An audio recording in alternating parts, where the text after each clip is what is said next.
All right, we got lots to talk about. What's up, guys? I got a brand new video for you today, and I wanted to let the hype clear, the dust settle on the cripple-hammered, fiery hot Canon R5, and also talk about the new A7S III and get my thoughts out there and kind of start a conversation with you guys, because there's lots to unpack now. There's been tons of reviews and testing, and we can kind of look at these cameras now more realistically.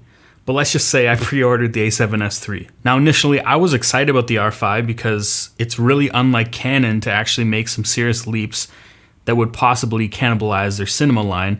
And when I say leaps, I'm talking about things like 8K raw video, 4K 120 FPS, 10-bit, all these crazy things on this camera that are possibly better than their cinema line. And on the photo side, a 45 megapixel sensor with dual pixel AF2 that can do up to 12 frames per second mechanical shutter. They just really set the bar high with this camera, and it has a perceived lack of cripple hammer. More about that in a bit. The pricing is $3,900 USD or $5,400 Canadian, which was way lower than I thought. I thought it was going to be above $6,000. They also announced the Canon R6 alongside with the R5, but it's only 20 megapixels, doesn't do 8K video or 4K 120 frames per second, but everything else is almost exactly the same. And I honestly feel like this camera makes way more sense for most people, and I was actually considering buying two of them and replacing my 5D Mark IV and my Sony A7 III. Well, only a couple weeks later, Sony drops the A7S III, which has been 5 years since the A7S II, and they literally knocked it out of the park in every single way. It's basically everything you could want in a small mirrorless video camera. It can do 4K 24 frames per second all the way up to 120 frames per second in 10-bit 422, raw 16-bit out of the full-size HDMI, and they even priced it at $3,500 US, which is insanely good. It's the first A7 camera to get a flip screen, full-size HDMI port, and 9.4 million .EVF. And I don't really want to get too into the specs because, there's reviews all over YouTube. Unfortunately, I wasn't a part of any of these releases, so I didn't get to have my hands on with these cameras sooner, but I did pre-order the A7S III, and I will be putting out a ton of content on it. Now, I'm sure most of you know by now that the R5 has been cripple hammered by overheating, and I kind of assumed this would be a problem since there's no ventilation or fan of any kind inside of it. It's kind of expected, but what I didn't expect was how fast and how long it takes to cool down. Gerald Undone made an overheating test chart, and I'll put that up.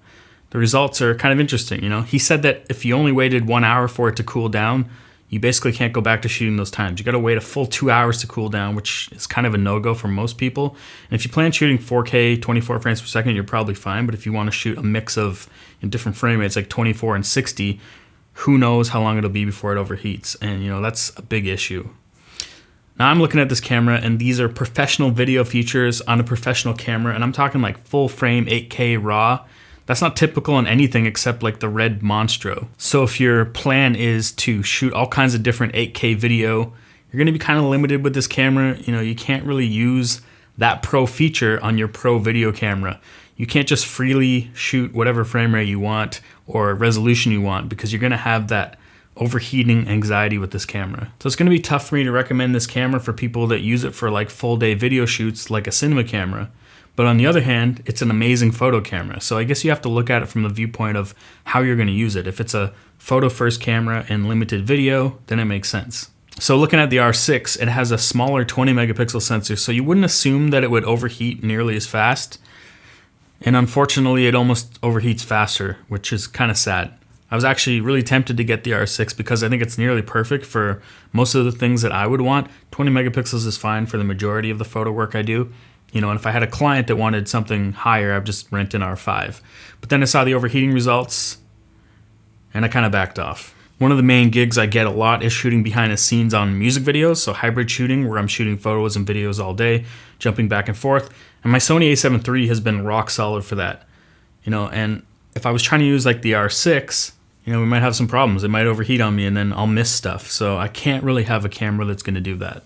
All that said, I still think the R6 is a better choice because it isn't a crazy professional price. It's only $2,500 US, which I guess is still a lot of money, but it basically has the same capabilities as the R5, just lower megapixels, and it doesn't do 8K raw video. That brings us to the Sony A7S III, which is going to be a video first camera because it only has a 12 megapixel sensor.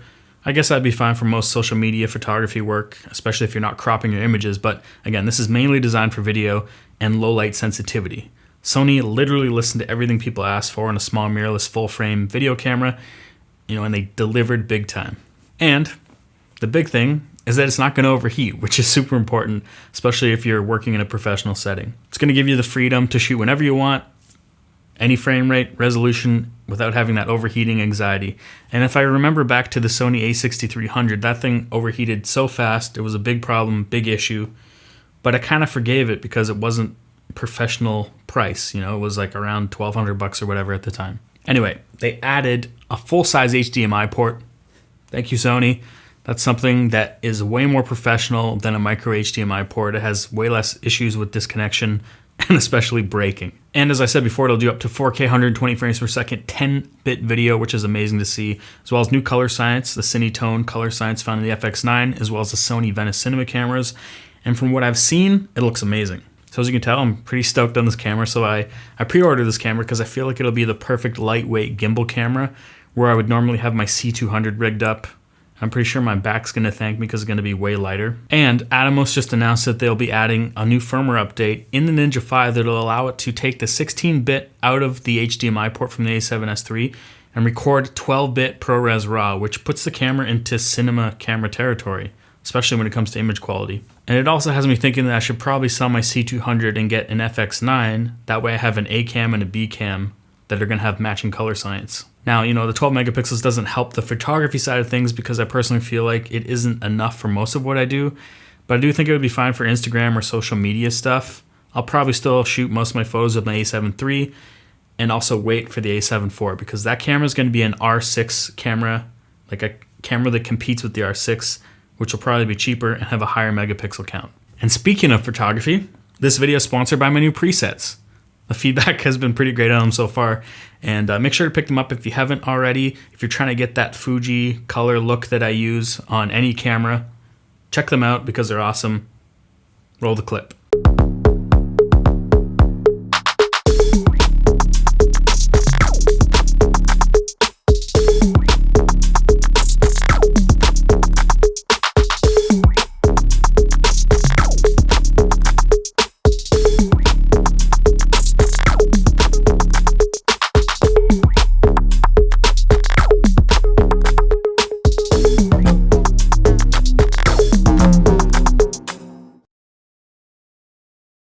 Okay, so this was just a bunch of rambling. I just wanted to get these thoughts out there.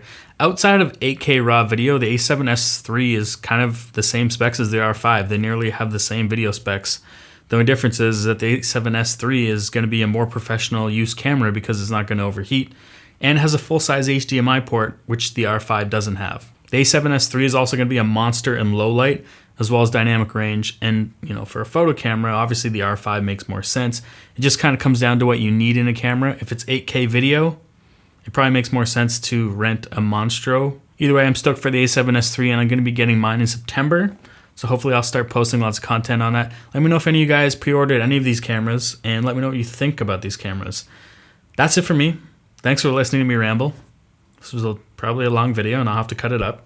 Thanks for watching. If you liked it, give it a thumbs up. If you dislike this video, give it a thumbs down twice. Don't forget to hit that notification bell. See you guys in the next one.